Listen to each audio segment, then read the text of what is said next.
जिससे रायविंड में बैठा हुआ नवाज शरीफ, उसने मुखालिफों की नींदें हराम की हुई हैं। सियासत में सियासत होगी, अब देखते हैं किस तरह रिश्ते गोल हो सकता है इन हालात में।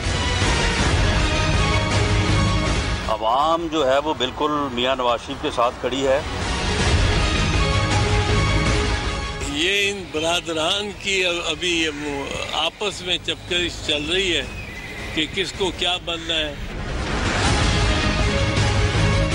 ये कैसा नाअहल नवाज शरीफ है कि जिसके मुखालिफत में, जिसको गिराने के लिए, जिसके खौफ में इत्तेहाद बन रहे हैं और टूट रहे हैं। अस्सलाम वालेकुम। प्रोग्राम न्यूज़ आई के साथ मैं हूं असद रहीम खान।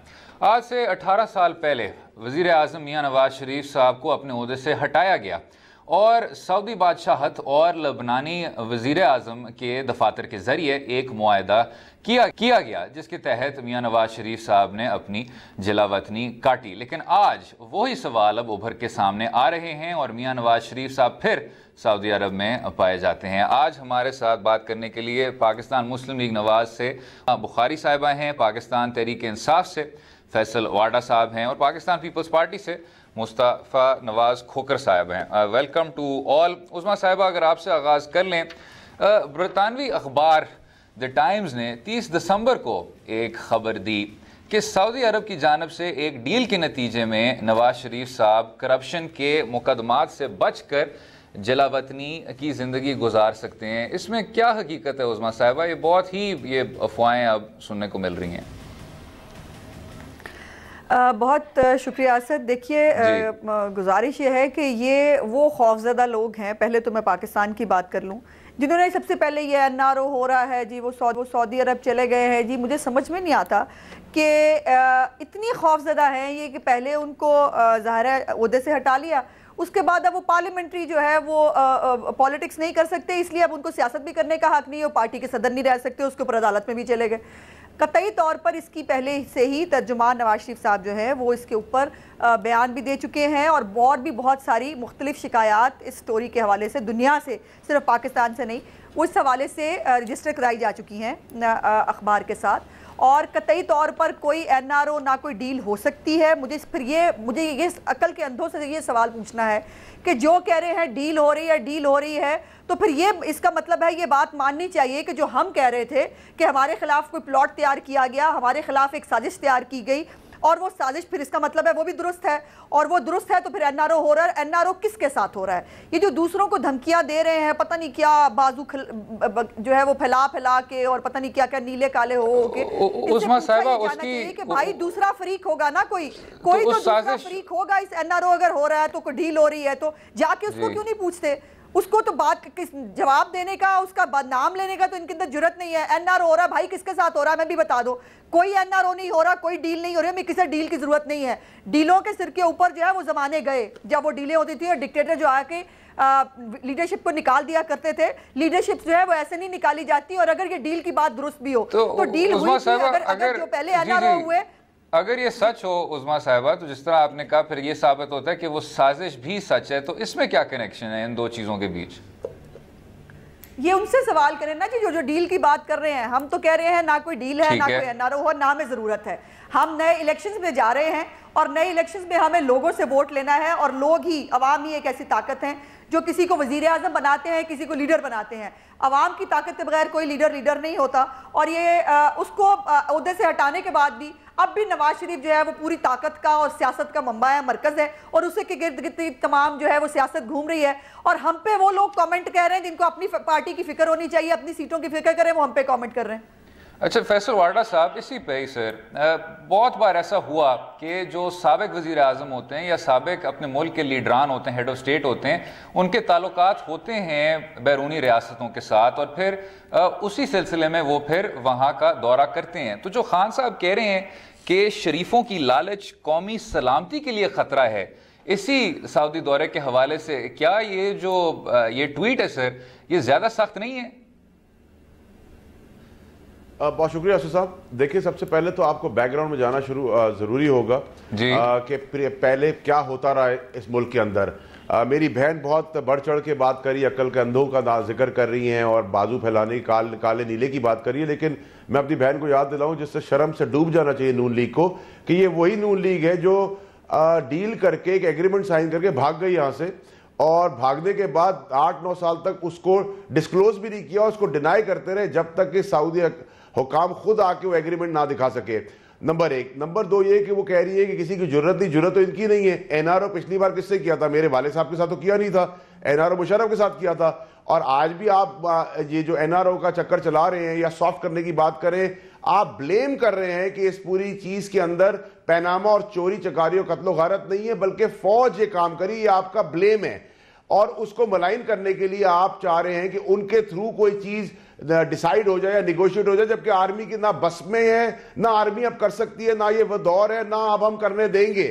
क्योंकि आर्मी का भी कोई रोल इसमें डेमोक्रेटिक सिस्टम के अंदर कोई है नहीं, लेकिन क्योंकि मुशर्रफ साहब के जमाने में ये था और इन्होंने एनआरओ किया और एग्रीमेंट साइन करके भाग गए, और भागने के बाद वापस आए, फिर इनको भगाया गया हथकड़ियां लगाकर, सीट से बांध के जहाज की, और उसी मुशर्रफ को फिर इन्हीं की गवर्नमेंट ने गालियां देने के बावजूद, ब्लेम करने के बावजूद, डिक्टेटर कहने के बावजूद खुद ही फिर भगाया भी इन्होंने ही है। इन्हीं के चौधरी निसार साहब थे, इन्हीं के शहबाज शरीफ साहब थे जिन्होंने रातों के अंधेरे में उनको अस्पतालों की डील की, अस्पतालों के बाद उनको बाहर भिजवाया। और अगर ये अभी भी इतने मुखलिस हैं तो फिर मुशर्रफ साहब को रेड वारंट दे के बुलवा ले वापस।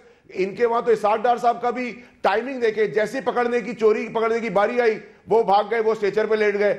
उसके बाद वो लेटने के बाद आने का नाम ही नहीं ले रहे, क्योंकि उनसे नून लीग और नवाज शरीफ साहब ब्लैकमेल हो रहे हैं। क्योंकि 164 की स्टेटमेंट के अंदर साहब, अगर हम कौमी सलामती पर बात करें, जनाब खान साहब का ये कहना है कि कौमी सलामती, नेशनल सिक्योरिटी खतरे में है इसी ट्रिप से, तो ये जब आप बात करते हैं, ये इस तरह की डिनाउंसमेंट करना, डिनंसिएशन करना, ये बहुत ज्यादा एक्सट्रीम नहीं है अगर वाकई में मियां साहब उधर जा रहे हैं? असद साहब, मुझे एक बात बताइए कि ये दूसरे बैरून मुल्क के जो लोग हैं वो किसी को बेल आउट प्लान क्यों देते हैं? क्या बहुत मोहब्बत है, या किसी की शक्ल बहुत पसंद है, या क्या उनको बहुत कोई ऐसी राज, ऐसे सीक्रेट्स, ऐसी चीजें जो मुल्क की सालमियत से रिलेटेड हो, वो जब दूसरे मुल्कों को बना दी जाती हैं और उनकी सपोर्ट ली जाती है और उनका जितना भी मैंडेट है वो इनको बचाने में लग जाए, चाहे वो इंडिया हो, चाहे वो फॉर दैट मैटर कोई भी मुल्क हो। आपने अल्ताफ हुसैनी केस में देखा कि MI6 आके खड़ी हो गई, इंडिया आके खड़ा हो गया। क्यों खड़ा हुआ? ये एसिड्स हैं। एसिड्स कौन होते हैं? जो अपने मुल्क की सालमियत से रिलेटेड चीजें दूसरे मुल्कों को देते हैं। तो नवाज शरीफ साहब के लिए इमरान खान साहब ने बात की, इसका तो वैलिडिटी है बिल्कुल। बहुत सारे शवाहिद दिए गए हैं, बहुत सारी कॉन्स्पिरेसीज की गई हैं। डॉन लीग्स के अंदर फौज को बदनाम करने के लिए पूरा इंटरनेशनल कैंपेन चलाई गई है। तो उनको मद्देनजर रखते हुए देयर इज अ पॉसिबिलिटी कि कोई शवाहिद, कोई सबूत, कोई चीज जिससे हमारे मुल्क की सालमियत से रिलेटेड हो, दी जाए और उसके अगेंस्ट एक बेल आउट प्लान मांगा जाए। ये तो नॉर्मल चीज है, कॉमन चीज है पाकिस्तान की इस डेमोक्रेटिक और इस किस्म की सियासत के अंदर। यहां तो लोग बिकने को तैयार है, और यहां नवाज शरीफ साहब के ऊपर मुस्तफा नवाज खोखर साहब की भी राय शामिल करना चाहूंगा। खोखर साहब, आपके साथी एतजाज एहसन साहब ने फरमाया कि मियां नवाज शरीफ साहब को किसी ने सऊदी अरब बुलाया नहीं, शहबाज शरीफ साहब को किसी ने सऊदी अरब बुलाया नहीं, तो क्या आप इत्तेफाक करेंगे इस बात से? देखिए, उज़मा साहिबा की इस बात में तो कोई शक नहीं कि हकीकत है कि अभी तक ये सारी महज अफवाहें हैं, और अफवाहों के ऊपर सब लोग अपनी राय का इजहार कर रहे हैं।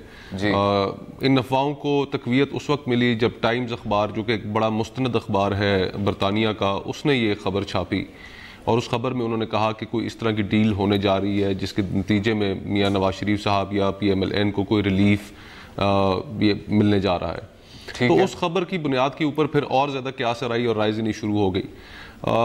लेकिन मैं वेरी फ्रैंकली समझता हूँ, मेरे अपने ओपिनियन में थोड़ा सा वकालत का भी तजुर्बा है जी सर। इस वक्त पाकिस्तान के अंदर जिस तरीके से एक सुप्रीम कोर्ट मौजूद है, इंस्टीट्यूशन वो बिल्ड हुआ है, पोस्ट लॉयर्स मूवमेंट, ठीक है, उसके अंदर अभी भी शायद वो उस तरह एक आइडियल सुप्रीम कोर्ट ना हो। उसके फैसलों के ऊपर हम पॉलिटिशियंस जो हैं वो एतराज़ करते रहते हैं। अगर किसी के हक में आए तो वो खुश होता है, ना आए तो एतराज़ करता है। लेकिन उस सुप्रीम कोर्ट की मौजूदगी में जो एक डिक्टेटर यहाँ पर मौजूद नहीं है, तो मुझे समझ नहीं आता कि मियां नवाज शरीफ साहब को लीगली रिलीफ कैसे मिल सकता है कि जब ऑलरेडी उनका केस सुप्रीम कोर्ट का 5 मेंबर बेंच ये डायरेक्ट कर चुका है कि अकाउंटेबिलिटी कोर्ट ने मार्च तक उसको विद इन 6 मंथ्स उसको कंक्लूड करना है। तो अगर कोई NRO, let's suppose hypothetically speaking, अगर एनआरओ कोई हो भी जाता है तो किस तरीके से सुप्रीम कोर्ट को और कानून का जो पहिया जो घूम चुका है उसको किस तरीके से वापस किया जाएगा। तो ये अब वो वाला पाकिस्तान है नहीं कि जिसके अंदर एक डिक्टेटर हो और उस डिक्टेटर की विश के ऊपर हर चीज़ हो जाए। तो मुझे बज़ाहिर तो उसकी इम्प्लीमेंटेशन अगर कोई इस तरह का एनआरओ होता भी है तो मेरी समझ से बालातर है कि वो किस तरह होगी। बिल्कुल ठीक। लेकिन सर अब साथ में कुछ बैरूनी कुव्वतों की बात की जाती है, दबे हुए अल्फाज के ज़रिए कुछ वो इस्टेब्लिशमेंट की तरफ इशारा किया जाता है, अनडेमोक्रेटिक फोर्सेस के बारे में बात की जाती है और पाकिस्तान पीपल्स पार्टी पे ज़्यादा से ज़्यादा यही इशारा लगाया जाता है। लेटली आपने बिल्कुल दुरुस्त फरमाया कि शायद एनआरओ का वो दौर नहीं रहा, फौजी आमरीत की दौर वो नहीं रही, लेकिन अब मुस्लिम लीग नवाज़ का भी कहना है कि पाकिस्तान पीपल्स पार्टी किसी और की ज़ुबान बोल रहा है। अभी आसिफ जरदारी साहब ने भी ताहिरुल कादरी साहब को नवाबजादा नसरुल्लाह साहब के साथ कंपेयर किया, जिस पे बहुत लोगों का कहना है कि इस तरह का कंपैरिजन शायद नामुनासिब हो। तो उस पर जनाब अगर आप ज़रा फरमाना चाहें। देखिए, जो अगर आपका इशारा माजी के एनआरओ की तरफ है तो आप फिर जब इस गुफ्तगू को माजी के एनआरओ को लेकर आते हैं, बिल्कुल हुआ था, उससे कौन इनकार कर सकता है। जी जी। लेकिन फिर आपको उसका पस मंजर भी जहन में रखना पड़ेगा। आपको फिर उन जजेस की टेलीफोनिक कॉन्वर्सेशंस को भी जहन में रखना पड़ेगा कि जो जजेस जिनकी रिकॉर्डिंग्स मौजूद हैं कि जो फ़ोन के ऊपर अहकामात ले रहे थे कि किस तरीके से मोहतरमा बेनज़ीर भुट्टो शहीद को सज़ा देनी है और क्यों उस केस में ताख़ीर हो रही है।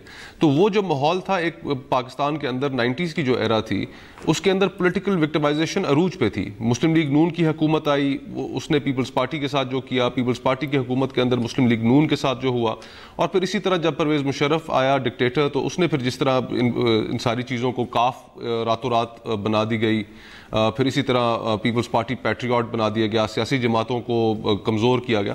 तो ये सारी चीज़ें आपके सामने मौजूद हैं कि उसका पस मंज़र है और उस पस मंज़र को हम बालाए ताक नहीं रख सकते। जो मौजूदा जो दौर है, जिस तरह मैंने पहले कहा, पाकिस्तान पीपल्स पार्टी की कमिटमेंट है डेमोक्रेसी के साथ। जहाँ तक ताहिरुल कादरी साहब का ताल्लुक है, पूरे पाकिस्तान में इस वक्त शायद ही कोई आदमी हो जो ये बात कहे कि वो जो 14 लोग कत्ल हुए मॉडल टाउन में और 100 से ज़्यादा लोग वहाँ पर जो ज़ख्मी हुए कि वो वाक़या ठीक था। हर इंसान के जहन में ये सवाल तो ज़रूर मौजूद है कि आखिर कोई ना कोई तो है जो उस वहाँ पर जो ये दरिंदा सिफत इक़दाम हुआ, कोई ना कोई तो उसका ज़िम्मेदार है। और फिर ये भी हम सवाल पूछने पे हक़ बजानिब है कि अगर 14 लोग वहाँ पर शहीद हो गए, 100 से ऊपर लोग ज़ख्मी हो गए, ज़िम्मेदार कौन? आज तक जिम्मेदारी जो है वो किसी ने कबूल नहीं की। और फिर इसी असना में जब जस्टिस बाकर नजफी की रिपोर्ट आ जाती है तो उस रिपोर्ट के अंदर जो चीज़ एक क्लैरिफाई की जाती है, वो अगर उसको समराइज़ किया जाए तो वो ये है कि पॉलिटिकल मास्टर्स की विल के बगैर ये होना नामुमकिन था। तो उसके बाद भी अगर अपोजिशन ये डिमांड ना करे कि इन लोगों को कत्ल करने का जिम्मेदार कौन है, अगर उंगलियां उठाई जा रही हैं बाकर नजफी साहब की रिपोर्ट में, वो कमीशन जो हुकूमत ने खुद बनाया, वज़ीर आला ने खुद बनाया, और वज़ीर आला की तरफ ही फिंगर पॉइंटिंग हो रही है, राना सनाउल्लाह की तरफ हो रही है, तो फिर अपोजिशन ये डिमांड करने में तो हक बजानब है कि आप इस्तीफ़ा दीजिए और घर जाइए और उस केस का सामना कीजिए। बिल्कुल ठीक। मुस्तफ़ा साहब, वक्फा लेना होगा, लेकिन बहुत अहम तरीन सवाल आपने किया कि टाउन सानिया का जिम्मेदार कौन, इस पर भी बात करेंगे, रहिएगा हमारे साथ।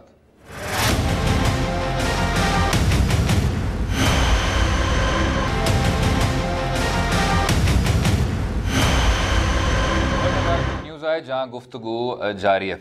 उस्मा बुखारी साहिबा, जिस तरह आपने सुना मुस्तफ़ा खोखर साहब को, उन्होंने कहा कि जी मॉडल टाउन का इतना बड़ा सानिया हुआ, उसका जिम्मेदार कौन है। अब इसमें कोई शक नहीं कि कुछ जमहूरी कुव्वतें और गैर जमहूरी कुव्वतें एक सफ़े पे खड़ी देखने को मिलती हैं, लेकिन क्या इस रिपोर्ट पर अमल दरामद नहीं हो सकता? क्या कुछ तामीरी इक़दाम नहीं लिए जा सकते कि जो 14 शोधा हैं उनके ग्रीवेंसेस को रिड्रेस किया जाए?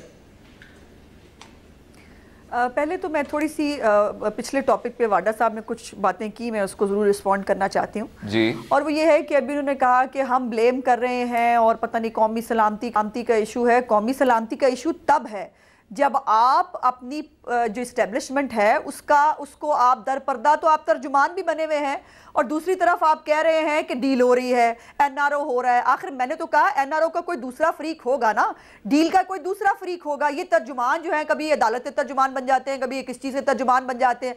उस वक्त तो कोई नोटिस नहीं लिखा। ये सलामती, कौमी सलामती का इशू नहीं है कि जब आप अपनी फौज को पाकिस्तान की पॉलिटिक्स में इन्वॉल्व करें, जब आप जो है वो अंपायर की उंगली ढूंढने निकलें, और जब आप जो है ये हमें जो डील बता रहे थे इनको हाथ नहीं लगे हैं डिक्टेटर्स के, इसलिए इनको बातें करनी ज्यादा आती हैं। ये वो वक्त याद करें कि जिसको मुशर्रफ को आज ये कह रहे हैं ना, ये कल तक वो मुशर्रफ के चीफ पोलिंग एजेंट थे उस रेफरेंडम के अंदर, इमरान खान साहब, जब वो हमारे मुल्क के ऊपर मुसल्लत किया गया था। सो इमरान खान साहब तमाम तर मुशर्रफ की जो कोताहियां और इस मुल्क पे अजाब है समेत, सानिया मॉडल टाउन की तो बहुत बात करते हैं, लाल मस्जिद का कोई जो है वो जवाब देना चाहेगा कि वहां क्या हुआ था, या 12 मई के बारे में कोई बात करना चाहेगा कि वहां पे जो है वो कैसे इतने लोग जो है उनको जिंदा जला दिया गया था। तो ये तमाम तर मुशर्रफ की मेहरबानियों में ये शामिल है, और मुशर्रफ को हमने नहीं भेजा। मुशर्रफ के ऊपर कोर्ट्स भी हाथ झाड़ लेती हैं। यही तो हमारा रोना है, यही तो हमारा पीटना है कि डिक्टेटर के खिलाफ ना तो बाबा रहमतें सामने आते हैं और ना कोई और बाबा जी जो है वो हिम्मत कर पाते हैं, और उसको जो है वो कहते हैं अगर हुकूमत को जरूरत नहीं तो इसको भेज दिया जाए। मुझे इंपॉर्टेंट बात, मुझे थोड़ी सी इंपॉर्टेंट बात करने दीजिए। आखिर मुशर्रफ साहब जो हैं वो अदालत आ रहे होते हैं और वहां से पता नहीं किसके कहने पे उनकी गाड़ी अस्पताल मुड़ जाती है, और अस्पताल में लेटे लेटे उनको जमानतें मिल जाती हैं। यही है हमारा रोना, यही है हमारे सवालात जिसके जवाबात हमें नहीं मिलते। तो ये जो तर्जुमान है, खुद साख्ता तर्जुमान मुख्तलिफ इदारों के, मुझे ये समझ में नहीं आता इसके ऊपर सुओ मोटो क्यों नहीं होता कि जब इमरान खान साहब जो है फरमाते हैं कि मुझे जज साहब ने कहा कि मेरी पटिशन मेरे पास ले आओ, हम अब सुन लेंगे, उस वक्त क्यों नहीं होता जब वो बुकरात साहब जो है पिंडी के, वो फरमाते हैं जजों को भी पैसे ऑफर किए गए, JIT को भी पैसे ऑफर किए गए। इतने बड़ी बड़ी बातें और इल्जामात वो लगाते हैं, उनके ऊपर ना कोई सो मोटो होता है, ना उसके ऊपर कोई नोटिस लेता है। ये तर्जुमान जो है ये खुद ही कभी कौमी सलामती को जो रगेत देते हैं, कभी जो है वो उस्मा साहिबा आपका रबटल पूरी तौर पे रैकेट पर आ गया है, लेकिन बतौर बाकिर नजफी रिपोर्ट की आपने लाल मस्जिद का हवाला दिया, बहुत और सानियों का हवाला दिया, मॉडल टाउन का अगर आप बता दें प्लीज। जी मैं दूसरा हिस्सा मेरा यही है, मैं इसी पे बात करना चाहती हूँ। देखिए इसमें कोई शक नहीं कि ये एक बहुत बड़ा सानिया हुआ और इसमें 2 फरीकों का नुकसान हुआ। एक हुआ उन वर्सा का जिनके शहीद गए, और एक नुकसान हुआ हमारा कि जहाँ पर एज ए गवर्नमेंट हमारी क्रेडिबिलिटी और जो एक हमारा एक पूरा सिस्टम है गवर्नमेंट का, वो उसके ऊपर जो है वो क्वेश्चंस उठे। तो ये 2 नुकसानात हमारे हैं, लेकिन इसकी कुछ बैकग्राउंड है, और उसकी बैकग्राउंड आपको याद करनी पड़ेगी कि इस वाक़े से पहले जब रात को ये पुलिस टीम गई, वहाँ पर मिनहाजुल कुरान के अंदर जो है वो उनको पुलिस वालों को बंद किया गया, उन्हें मारा गया, उनको टॉर्चर किया गया। और क्या कादरी साहब की जो तकरीरें हैं, क्या आपके ज़हन में नहीं है, वो तो शुरू दिन से लाशें और खून मांग रहे थे, और हमारी बदकिस्मती कि जो वो मांग रहे थे उनको मिल गया। नजफी साहब की रिपोर्ट के अंदर कहीं पर भी देखिए ये जो अपनी अपनी इंटरप्रिटेशन, चूंकि नजफी साहब ने भी कहा हर बंदा जो पढ़ रहा है वो खुद ही सोच ले मैं क्या कहना चाहता हूं, उन्होंने कहीं पर भी कहीं डायरेक्टली कोई ब्लेम नहीं किया, ना CM पंजाब को और ना लॉ मिनिस्टर साहब को। उन्होंने कहा एक मीटिंग हुई बैरियर हटाने के हवाले से, और पेज 50 के ऊपर मेरे पास मौजूद है, पेज 50 के ऊपर वो कहते हैं कि फायरिंग जो है वो रिएक्शन और जो एक वहां पर उसी रिपोर्ट में राना सनाउल्लाह साहब के मुतालिक कहा गया है कि उन्होंने इस ऑपरेशन को डिजाइन किया गया था। यह भी कहा गया कि chief secretary doctor Tauqeer Shah साहब ने शहबाज शरीफ साहब के बहस्ट पे मंजूर भी किया इस ऑपरेशन को। जब बैठ के ये डिस्कशन हुई थी राना सनाउल्लाह साहब के वो कन्वीनरशिप के तहत, तो वो तो कहते हैं कि कोई सा भी जो रीडर है इस तमाम रिपोर्ट को पढ़ के उन लोगों को कसूरवार ठहरा सकता है। तो ये क्लीन चिट तो ना हुई उस्मा साहिबा? नो असद आप 2 मुख्तलिफ गलत बात, मैं थोड़ा सा इस पर समझती हूँ कि थोड़ी सी हकायक को दुरुस्त करने की जरूरत है। पहली तो बात यह है कि वो बात कर रहे हैं उस ऑपरेशन की जो बैरियर हटाने के हवाले से हुई, जिसके अंदर AC मॉडल टाउन शामिल थे, जिसने जाकर ये रिपोर्ट पेश की, और ये जिसको वो बार बार मिनहाजुल कुरान वाले भी कहते हैं कि जी वो हमारा तो कोर्ट के हुक्म से बैरियर लगे थे। बैरियर लगना और नो गो एरिया बनने में फ़र्क है। हमारे पास वो रिकॉर्ड में मौजूद हैं, जो नेचुरली आपकी रिपोर्ट है उसमें एफिडेविट्स मौजूद हैं उन मकीनों के जिन्होंने कहा कि उसको नो गो एरिया बना दिया गया है। वहाँ पैट के लोग खुद खड़े होते हैं और वो वहाँ पर जो आमदोरफ्त है हमारी रिहायशियों की वो भी मुमकिन नहीं है। और उसके बाद ये जो आप कह रहे हैं कि उन्होंने कहा कि खुद पढ़ के जो है वो कर लें, ऐसे नहीं है। उन्होंने कहा कि ये जो ऑपरेशन डिजाइन किया गया बैरियर हटाने के लिए, इसको भी इन्होंने प्रिजाइड किया लॉ मिनिस्टर साहब ने, लेकिन कहीं पर भी कोई, मुझे ये समझ में नहीं आ रहा जो आप कह रहे हैं वो जज साहब क्यों नहीं कह सकते थे कि बिल्कुल जिम्मेदारी इनके ऊपर आयद होती है। अगर उनके पास कोई क्लियर कट प्रूफ होते, उन्होंने कहा कि कोई ऐसा प्रूफ नहीं मिला, ना पुलिस वालों ने कहा ना कोई और प्रूफ मिला। और आपको ये भी याद होगा कि पैट ने बायकॉट किया था और इस कमीशन को उन्होंने खुद चैलेंज किया हुआ था कोर्ट के अंदर, और उन्होंने इसके अंदर वो पेश भी नहीं हुआ। उन्होंने कहा कोई ऐसा प्रूफ नहीं है कि ऑर्डर कहां से मिले इस फाइलिंग के। उस्मा साहब, मैं फैसल साहब को बिल्कुल ठीक, मैं अब वक्त क्योंकि कम है, मैं जरा फैसल साहब को भी लेना चाहूंगा। फैसल साहब, अगर आप रिबटल देना चाहें कि जी पाकिस्तान तहरीक इंसाफ तो कभी इस्टेब्लिशमेंट की सही तरह हाथ ही नहीं आई और मुख्तलिफ कुव्वतों की आप तर्जुमानी करते रहे, और साथ में जी अगर मॉडल टाउन रिपोर्ट पे भी आपका मौक़िफ़ मिल जाए जो इमरान खान साहब ताहिरुल कादरी साहब की इतनी भरपूर हमायत कर रहे हैं। अब देखिए, अनफॉर्चुनेट पार्ट फिर से वही है मेरी बहन का कि जनरल जिलानी और ज़ियाउल हक की गोद से ये सियासी पार्टी शुरू हुई। उसके बाद कियानी साहब को इन्होंने बीच में डाला जब वो चौधरी इफ्तिखार का मसला चल रहा था। उसके बाद राहिल शरीफ साहब को इन्होंने फ़ोन किया जब हमारा धरना चल रहा था। अभी जब मसला हुआ तो भी इन्होंने फौज को बोला कि पिंडी में जो मसला हुआ है मौलवियों ने जो किया हुआ उसको सॉर्ट आउट करें, फिर गालियां और ब्लेम उनको। हम तो अपनी फौज को, अपनी अदलिया को, अपने इदारों को ओन करते हैं, और अगर वो गलत करते हैं तो हम उसके ऊपर भी तनकीद किया, उसके आगे आगे खड़े होते हैं और आगे आगे खड़े होंगे। हमें किसी का डर नहीं है, ना हमें किसी का नाम लेने से डर है, क्योंकि हमने वो काम नहीं किया और अल्लाह ना करे कि हमसे वो काम हो जिसकी वजह से हम किसी स्टैब्लिशमेंट के हाथ डलें। ना तो हम मुल्क दुश्मन है, ना मुल्क का चोरी करें, ना करप्शन करें, ना कत्लो गारत करें। पैनामा का इशू हुआ, हमने नहीं किया, इंटरनेशनल था, हमने टेकअप किया, ये कहते हैं ना बोले। उसके बाद डॉन लीक्स का इशू किया, इन्होंने बदनाम किया, इन्होंने चीजें लीक की, हमने उसको टेकअप किया, ये कहते हैं हम ना करें। उसके बाद रावलपिंडी का इशू हुआ, इन्होंने कहा अब वो सब कुछ हो गया, आप टेकअप ना करें, हम टेकअप कर रहे हैं, हम कौम को जागर कर रहे हैं, एजुकेट कर रहे हैं। सानिया मॉडल टाउन हुआ, ताहिरुल कादरी लाशें मांग रहे थे, इन्होंने लाशें दे दी। उन लाशों का अजाला करने के लिए बात करें तो ये कहते हैं कॉन्स्पिरेसी हो रही है। अगर ताहिरुल कादरी के साथ पाकिस्तानी मासूम निहत्ता लोगों को मार दिया गया है, वो पीपल्स पार्टी के भी उतने ही हैं, आपके भी उतने ही लोग हैं, मेरे भी उतने ही और इनके भी उतने होने चाहिए। ये मुखातिब होते हैं हमसे मुल्क दुश्मन, हमारे दुश्मन। इनकी बीबी मरियम कहती है 120 में हमारे दुश्मनों को शिकस्त हुई। और भाई हम सियासी मुखालिफ हैं, दुश्मन आप हमें बना रहे, जो दुश्मन है इंडिया उसको आप दोस्त बनाते। आप लोग साइकोलॉजिकली बिल्कुल पागलपने की हद तक जा चुके हैं, क्योंकि आज तक जस्टिस कयूम वाली इनको कोर्ट्स चाहिए जिन पे फोन पे ही है, अपने ऑर्डर्स करवा लें, चीजें चेंज करवा लें। अब क्योंकि थोड़ा बहुत जस्टिस सिस्टम बदलता जा रहा है या कोई जस्टिस होता हुआ नजर आ रहा है, इनको तकलीफ हो रही है। इन्होंने एग्जैक्टली हुदैबिया के ऊपर हमने गालियां दी कोर्ट के ऊपर, जबकि जुल्म हुआ पाकिस्तान के साथ, पहले भी जुल्म हुआ, आज भी जुल्म हुआ। मॉडल टाउन के ऊपर जुल्म पहले भी हुआ, आज भी हुआ। कोई जस्टिफाई करने को तैयार नहीं, कोई इंटरप्रिटेशन करने को तैयार नहीं है, कोई ना लॉ मिनिस्टर पर डालने को तैयार है ना। भाई अगर आप कोई गलती करते हैं असद साहब, तो आपके प्रोग्राम की रिस्पॉन्सिबिलिटी, आपके बंदों की रिस्पॉन्सिबिलिटी आपके ऊपर है, इवन आपके गेस्ट की रिस्पॉन्सिबिलिटी भी आपके ऊपर है। आपके जी पीछे बंदे मार दिए, हमें पता नहीं, भाई उसमें मासूम बच्चों की शहादतें हुई, औरतों की शहादत हुई, वो औरतें जो थी वो उनके बच्चे होने वाले थे। सो एक एक आदमी के अंदर दो आदमियों को आपने कत्ल किया। उसके बाद आप इस निडर होकर इतनी बेहसी के साथ, बेशर्मी के साथ डिफेंड भी कर रहे हैं, उसको जस्टिफाई भी कर रहे हो, कह रहे हैं कॉन्स्पिरेसी हो रही है। अगर पैट के साथ जस्टिफिकेशन या जस्टिफाई करने के लिए, हक लेने के लिए पीपल्स पार्टी या हम ऑन बोर्ड होते हैं तो कहते हैं कॉन्स्पिरेसी हो रही है। अगर हम पैनामा की चोरी के ऊपर रोड पे आने की बात करते हैं, कह रहे कॉन्स्पिरेसी होती है। आप सऊदी अरेबिया एनआरओ के लिए भाग रहे हैं, आप सऊदी अरेबिया अपने बिजनेसेस को बचाने के लिए भाग रहे हैं, आप सऊदी अरेबिया अपनी करप्शन को बचाने के लिए भाग रहे, आप सऊदी अरेबिया अपनी बेटी को इक्तदार देने के लिए भाग रहे। अगर ये पाकिस्तान की सियासत है तो इस सियासत को अब हम नहीं चलने देंगे।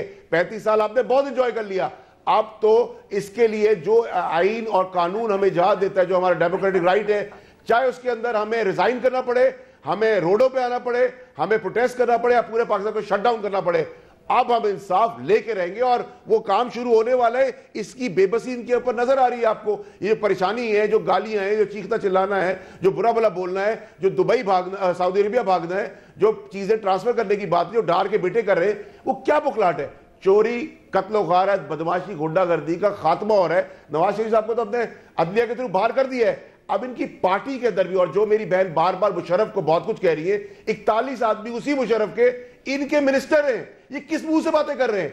So starting from day one जहां की पॉलिटिक्स स्टार्ट हुई, वहां से ये फौज के साथ है और घसीटते भी यही रहे फौज को। ठीक सर, मैं जरा अगर मुस्तफा नवाज खोखर साहब को भी शामिल कर लूं। खोखर साहब, पाकिस्तान पीपल्स पार्टी की सीनियर क़यादत का ये कहना है कि हम पाकिस्तान मुस्लिम लीग नवाज को एक बार बचा चुके हैं, 2 बार बचा चुके हैं, फिर से नहीं बचाएंगे। तो अब जिस तरह इंतखाबात करीब आते जा रहे हैं सर, पाकिस्तान पीपल्स पार्टी का क्या लाहे अमल रहेगा? कारकर्दगी के मुतल्लिक उन पर तनकीद है, किसी और की ज़ुबान बोलने के मुतल्लिक उन पर तनकीद है, क्या पाकिस्तान पीपल्स पार्टी चाहे अलायंस के साथ चाहे अलायंस के बगैर एक ऑल्टरनेटिव फराहम कर सकेगी लोगों को? देखिए, जहाँ तक हुकूमत को बचाने का सवाल है तो इसमें कोई शक नहीं कि हमने जिस वक्त इस्लामाबाद के ऊपर यलगार हुई, उज़मा ठीक कह रही थी कि जिस वक्त एम्पायर की उंगली उठने की बात हुई और जिस वक्त पूरे पाकिस्तान में तमाम पॉलिटिकल पार्टीज़ में ये कंसेंसस था कि इस वक्त जमहूरियत के ऊपर कोई ना कोई हमला होने जा रहा है, तो तमाम कुव्वतें पार्लियामेंट के साथ खड़ी हुई, हुकूमत के साथ खड़ी नहीं हुई और हमने निज़ाम का साथ दिया, हुकूमत का साथ नहीं दिया। उस वक्त बिलाशुबा ये एक ऐसी सूरत हाल का सामना था, मुल्क सामना कर रहा था और हम ये समझते हैं कि ये निज़ाम चलते रहना चाहिए। इसी निज़ाम के ज़रिए ही आप अपने पड़ोस में देख लीजिए, भारत में अगर आज वहाँ पर डेमोक्रेसी मजबूत है, अगर डेमोक्रेसी का उन्हें इकोनॉमिक बहुत बड़ा डिविडेंड मिल रहा है तो वो सिर्फ इस वजह से मिल रहा है कि वहाँ पर पॉलिटिकल स्टेबिलिटी है, निज़ाम चलता रहे, लोग आते जाते रहेंगे, पॉलिटिकल पार्टीज आती जाती रहेंगी। जहाँ तक आने वाले इलेक्शंस का ताल्लुक है तो मैं ये बात तस्लीम करता हूँ कि पाकिस्तान पीपल्स पार्टी का जो पिछला दौर था उसके अंदर हमारी कुछ सक्सेस स्टोरीज भी रहीं और कुछ हमसे गलतियाँ भी हुई और गलतियाँ हम उनको एक्सेप्ट करते हैं और बड़ा राइटली एक्सेप्ट करते हैं और तस्हीह का जो अमल है वो शुरू ही इस चीज़ से होता है जब आप अपनी गलती को मान लें। तो हमने अपने अंदर हमने अपनी पार्टी के अंदर बड़ा इसके ऊपर सोच विचार किया है, हमने डिबेट किया है और हमारी पार्टी के जो चेयरमैन है बिलावल भुट्टो, उन्होंने पूरे मुल्क के अंदर पार्टी की तंजीमें चेंज की हैं और वो पार्टी को वाकई उसके नज़रियाती जो बुनियाद है उसकी तरफ लेके जाना चाहते हैं।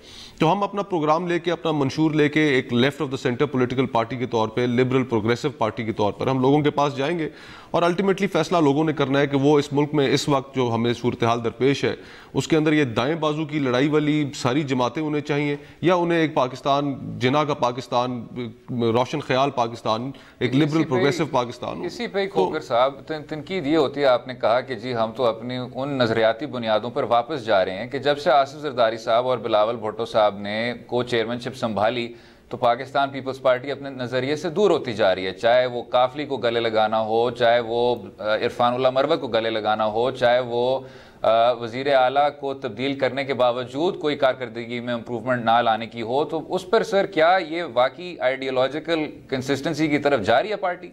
देखिए, आपने दुरुस्त निशानदेही की। मोहतरमा बेनज़ीर भुट्टो शहीद जिस वक्त वज़ीर आज़म थी तो क्या उस वक्त मुस्लिम लीग जुन्नजो उनकी इत्तेहादी नहीं थी? पार्लियामेंट के अंदर जो मामलात, जब पार्लियामेंट के अंदर आपको इत्तेहाद बनाकर चलना पड़ता है, जब अगर आपके पास उतने नंबर्स ना हो, क्या मोहतरमा आज हम पे अगर ताहिरुल कादरी साहब के साथ बैठने पे तनकीद होती है तो क्या वो वक्त भी आप याद कीजिए कि जब GDA और ARD जैसे जब इत्तेहाद बने और ताहिरुल कादरी साहब उनमें से एक इत्तेहाद के सरबराह थे और हम उनकी सरबराही में उस इत्तेहाद के अंदर बैठे। तो ये सियासत के अंदर साथ बैठना, साथ चलना, आखिर हमने इस मुल्क के निज़ाम को चलाना है। अगर हम पार्लियामेंट के अंदर कोई जमात वाज़ेह अक्सरियत हासिल नहीं कर सकती तो किसी न किसी को तो साथ मिलाकर वो बेशक उनकी अपोजिंग पॉलिटिकल आइडियोलॉजीज़ भी होती हैं और रही हैं, लेकिन ऐसा नहीं होना चाहिए कि जिस तरह PTI, माजरत के साथ वाडा साहब को मैं एंगर नहीं करना चाहता, लेकिन खैबर पख्तूनख्वा के अंदर जब ANP की और पीपल्स पार्टी की हुकूमत थी तो वहाँ पर जो टेक्स्ट बुक्स थी उसके अंदर जिना एक डिफरेंट जिना था और जब ये इनके इत्तेहादी आए जमात इस्लामी वाले तो उन्होंने पूरा का पूरा वो उस टेक्स्ट का मफहूम चेंज कर दिया। तो हम अपनी जो फंडामेंटल्स हैं उनके ऊपर कभी कॉम्प्रोमाइज़ नहीं करेंगे। सियासत के लिए, मुल्क के निज़ाम को चलाने के लिए अगर आने वाले इलेक्शन में कोई जमात वाज़ेह अक्सरियत हासिल ना कर सकी तो फिर सबको साथ बैठना पड़ेगा, कोई अलायंसेस बनेंगे। तो हम सियासत में दरवाजे बंद नहीं करते। साहब इस पे इसी नुक्ते पे वक्फा लेंगे और जिस तरह आपने पड़ोस का हवाला दिया, कुछ खित्ते की भी बात करेंगे, मगरब की भी बात करेंगे, कुछ तशवीशनाक बातें हो रही हैं और उस पर गुफ्तगू जारी रहेगी। स्टे विद अस।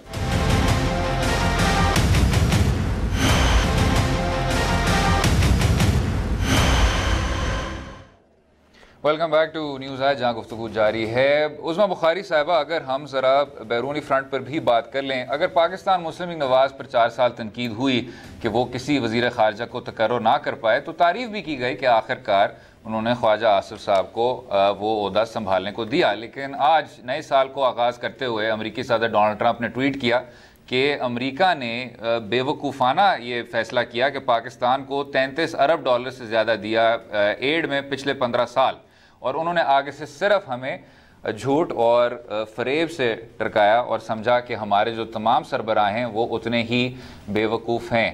तो क्या ये पाकिस्तान की खारजा पॉलिसी की एक फेलियर है या ये एक अमरीकी सदर है जो शायद अपनी कुदरत पर उतर आया है? देखिए, बड़ी फ्रैंकली वो पता नहीं कौन से स्टेट ऑफ माइंड में क्या क्या बोलते रहते हैं और कहते रहते हैं, ये तो अमरीकी अवाम बहुत बेहतर जानते हैं। और ये हमारी कोई नाकामी नहीं है, वो तो एक्चुअली अपने पूरे सिस्टम को क्वेश्चन कर रहे हैं और अपने तमाम अमरीकी सदर जो हैं उनको क्वेश्चन कर रहे हैं। हमने कोई मदद उनसे नहीं ली, हमने ये ISPR की तरफ से भी आपको मालूम है, उनकी भी क्लैरिफिकेशन आ चुकी है कि हमने कोई मदद नहीं ली। ये जो हमारा कोलेशन फंड है, ये जो हमारे साथ जो ये जंग है उसके ऊपर जो हमारा हिस्सा बनता है हमें वो मिलता है, हमारे पे कोई एहसान नहीं कर रहा, और हम अपने मुल्क के अंदर खुद अपने रिसोर्सेज के साथ जो है वो जंग लड़ रहे हैं।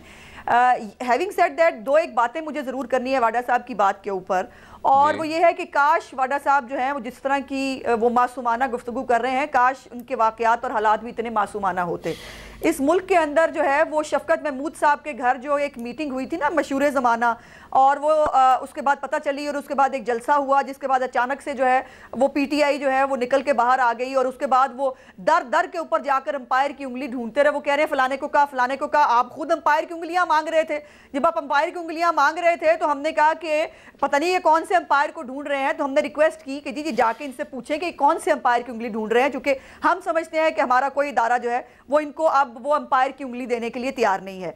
और ये जो है हम ये कर देंगे, हम वो कर देंगे। भाई आप 4.5 साल से यही तो कर रहे हैं। आपने इस मुल्क को आगे नहीं जाने देना। कभी आप कहते हैं रेमिटेंस रोक लो, कभी आप कहते हैं इस मुल्क में बिल ना दो, कभी आपने 2 सूबों को एक दूसरे के सामने लाके खड़ा कर दिया, आपने वो जो है वो लॉकडाउन भी आपने अनाउंस फरमा दिया, आपने चढ़ाइयां भी कर ली कैपिटल के ऊपर। तो क्या क्या नहीं किया है आपने। अच्छा, और अब जो ये खाली एक रह गई है कसर, मैं 1 मिनट असद, जो खाली एक कसर रह गई है रेजिग्नेशंस वाली, वो बात इस बात पे मोहर लगाएगी कि PTI शुरू दिन से इस सिस्टम को खत्म करने के दर पे थी। उनको कतई तौर पर ना जमहूरियत, ना करप्शन, ना किसी एहतसाब से लेना देना है। उनको जो एक शेरवानी सिली हुई है वो उनको चैन नहीं लेने दे रही। अच्छा उज़मा साहिबा, क्योंकि आखिरी सेगमेंट है और वक्त कम है, फैसल साहब मैं आपसे मुख्तसरन से रिबटल मांगना चाहूँगा और फिर उसके बाद मुस्तफ़ा खोखर साहब की राय लेना चाहूँगा डोनाल्ड ट्रंप के ट्वीट के मुतालिक। जी फैसल साहब। असद साहब देखिए, जहाँ तक शेरवानी की बात मेरी बहन ने की, शेरवानी तो बन भी गई है, सिल भी गई है, फिट भी होने वाली है जो बहुत जल्दी। और एक हम जेल का जो लिबास है उसको भी सिलवा रहे, उसका साइज़ थोड़ा बड़ा चाहिए तो उसके लिए इंतज़ार करें थोड़ा सा। नंबर 2 ये कि जो मेरी बहन ने बाकी सारी बातें की, मेरे ख्याल से अगर जमहूरियत और डेमोक्रेसी इसका नाम है कि करप्शन हो, चोरी हो, डेवलपमेंट ना हो, मुल्क को बेचा जाए, मुल्क के साथ सालमेल से खेला जाए, और हम आईनी और जमहूरी तरीके से नए इलेक्शन ना मांग सके, तो इस जमहूरियत को फिर मैं तो नहीं मानता। दूसरी बात, खोखर साहब मेरे दोस्त से, उन्होंने कहा, देखिए खोखर साहब को मैं याद दिलाऊं कि जो पिछली बार असेंबलियों में पीपल्स पार्टी ने बचाया था वो सिस्टम को नहीं, मियाँ साहब को बचाया था। और उस वक्त मियाँ साहब और आपकी बड़ी दोस्ती थी। फिर जब मियाँ साहब ने जरदारी साहब से मिलने से इनकार किया और जब जरदारी साहब को टफ टाइम देना शुरू किया सिंध के अंदर, तो फिर जरदारी साहब को रियलाइज हुआ कि इन्होंने फिर से पीठ पे छुरा घोपा है और उन्होंने वो स्टैंड लिया, और वो भी जमहूरी स्टैंड ले रहे हैं। अगर वो पैट को हेल्प कर रहे हैं पाकिस्तानियों के जस्टिस के लिए, या वो इस सिस्टम के अंदर नए इलेक्शंस के लिए बाहर आ रहे हैं, तो मेरा नहीं ख्याल कि इसमें कोई गैर जमहूरी चीज पीपल्स पार्टी या जरदारी साहब कर रही है। आखिरी और इंपॉर्टेंट चीज के जो खोखर साहब ने कहा कि हमने गलतियां की, उससे हम सीखे और हम अच्छी चीजें भी हमने की। खोखर साहब, विद ऑल ड्यू रिस्पेक्ट, क्योंकि आपसे मेरी दोस्ती भी है, सक्सेस तो कोई नजर नहीं आई। बेनजीर गलतियों पे गलतियां बहुत सारी हुई। 18th कॉन्स्टिट्यूशनल अमेंडमेंट बहुत अच्छा प्रोग्राम है, एक सर, लेकिन अगर 10 साल में एक सक्सेस हुई और 5000 गलतियां हुई और उसका अजाला अब हो जाए तो बहुत अच्छा होगा। सो I don't see a reason कि हम आपस में कोई एक दूसरे के ऊपर पॉइंट स्कोरिंग करे। अभी तो आपकी तरफ से भी यही सोच आ रही है जो हमारी है और जो वेलकमिंग है पाकिस्तानियों के लिए कि एक आदमी जो सिस्टम अपने आप को कहता है, मियां नवाज शरीफ ही जमहूरियत है और मियां नवाज शरीफ ही सिस्टम है और नवाज शरीफ ही गवर्नमेंट है, और आज भी गवर्नमेंट की रिट नहीं है, गवर्नमेंट कहीं मौजूद नहीं है, कोई फाइनेंशियल चीजें नहीं हो रही, मार्केट तबाह हो गई है, बिजनेस तबाह हो गए, इकोनॉमी शट डाउन हो गई है। लास्ट वर्ड मुस्तफा खोकर साहब, लास्ट वर्ड बात ये है कि आज उस्मा साहिबा, मैं मुस्तफा खोकर साहब को लेना चाहूंगा इस पॉइंट पे। वेलकमिंग बात है मुस्तफा खोकर साहब, डाकू थे आज उस्मा साहिबा क्लोज करेंगे मुस्तफा खोकर साहब के साथ। कल तक ये लोग मुस्तफा खोकर साहब, जिस तरह फैसल साहब ने कहा कि उंगलियां अब नहीं एक दूसरे पे उठानी चाहिए, और ये भी देखते हुए कि दरपेश बहरान की ये नौयत है, अमेरिकी सदर डोनाल्ड ट्रंप इस तरह के सवालात कर रहे हैं, क्या राय रखते हैं आपसे, और फिर क्लोज करते हैं। देखिए, पिछले 4 साल 4.5 साल से जिस तरह हुकूमत चलती रही, अपोजिशन का सबसे बड़ा एतराज़ ये था कि आप दो अहम चीज़ों को, इस मुल्क की मईशत को और इस मुल्क की खारजा पॉलिसी को आपकी बिल्कुल तवज्जो नहीं और आप इसको ठीक तरीके से नहीं चला रहे। जी सर, मुख्तसरन सर। आज उसका नतीजा हमें देखने में मिला कि 60,000 के हज़ारों पाकिस्तानी हमारे सिक्योरिटी फोर्सेज के लोग शहीद हुए, और उसके बावजूद आज दुनिया हम पर इल्ज़ाम लगा रही है, ट्रंप हम पे, अमरीका हम पे इल्ज़ाम लगा रहा है, तो ये मुनासिब बात नहीं है। हुकूमत का फेलियर है, इसी तरह हमारी मईशत का फेलियर है। हम अपने इन अंदरूनी पॉलिटिकल झगड़ों में इतना फंसे हुए हैं कि हमारी इन चीज़ों की तरफ तवज्जो नहीं, और आज पाकिस्तान आहिस्ता आहिस्ता तन्हाई की तरफ जा रहा है, और सिर्फ हमारी चीन एक वाहिद ऐसा मुल्क है जो पाकिस्तान के साथ खड़ा हुआ है। तो हमारे मिडिल ईस्ट की जो पॉलिसी है वो भी ठीक नहीं जा रही, वहां पे हम कोई फैसला नहीं कर पा रहे, और फैसला हमें करना भी नहीं चाहिए, लेकिन वो पॉलिसी हमारी ठीक नहीं है, दुनिया के साथ ताल्लुकात की हमारी पॉलिसी ठीक नहीं है। तो ये सारा जिम्मा तो आखिरकार हुकूमत के ऊपर ही आकर पड़ेगा, अपोजिशन के ऊपर नहीं। बिल्कुल ठीक। उस्मा बुखारी साहब, फैसल वाडा साहब और मुस्तफा खोकर साहब, बहुत शुक्रिया शामिल होने का, अपना कीमती वक्त देने का। और जिस तरह आपने सुना, शायद अब उंगलियां उठाने का वक्त नहीं रहा, जिस तरह के दरपेश बहरान हैं, पाकिस्तान को उनसे निमटना है और आगे बढ़ना है। ये कल तक इजाज़त दीजिए, खुदा हाफिज़।